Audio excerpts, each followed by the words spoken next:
Congress party head quarters ఇక్కడ న్యూఢిల్లీలో inaugurate చేయడం జరిగింది. దీనికి నామకరణం ఇందిరా భవన్ అని చేయడం జరిగింది.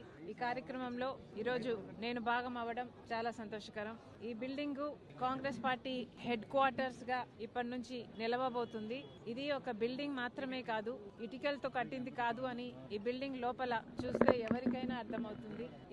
దీని లోపల కాంగ్రెస్ లెగసీని అంతా ఎంత వివరంగా దృశ్యాలతో చూపించగలరో అద్భుతంగా అందంగా చేయటం జరిగింది.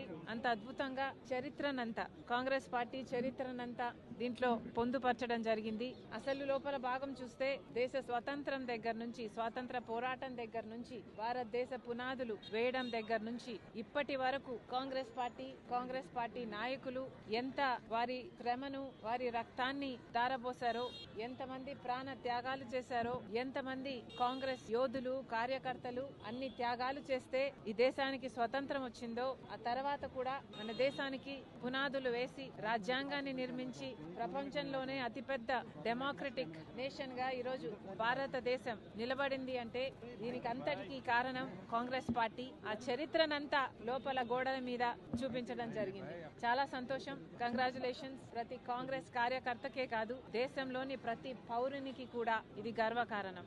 ఈ సందర్భంగా ఒక మాట చెప్పాలనుకుంటున్నాం.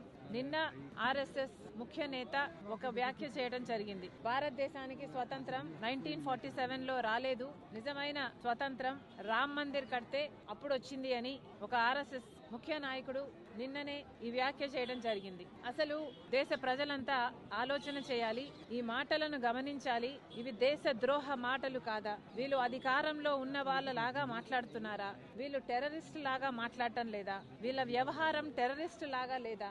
మన దేశానికి స్వతంత్రమే రాలేదని 1947 లో లాంటి వ్యాఖ్యలు చేస్తున్నారు. రామ్ మందిర్ కట్టినప్పుడే స్వతంత్రం వచ్చింది అని మాట్లాడుతున్నారంటే వీళ్ళ విజ్ఞత, వీళ్ళ ఆలోచన తీరు ఎలా ఉందో ప్రజలు గమనించాలి. నిజంగానే ఆర్ఎస్ఎస్ గాని బీజేపీ వాళ్ళు గాని స్వాతంత్రం కోసం పోరాటం చేసింది లేదు. కాబట్టి వీళ్లకు స్వతంత్రం 1947 లో వచ్చింది అంటే నిజంగానే వీళ్ళకు ఆశ్చర్యం కలగడం సహజమే అనిపిస్తుంది. వీళ్ళు ప్రాణ త్యాగాలు చేయట్లేదు, వీళ్ళు స్వాతంత్రం కోసం వాళ్ళ రక్తం పెట్టలేదు, వీళ్ళ శ్రమ లేదు, ఏది లేకుండానే మనకు స్వాతంత్రం, భారతదేశానికి స్వాతంత్రం వచ్చిందని వీళ్ళకి ఏడుపా?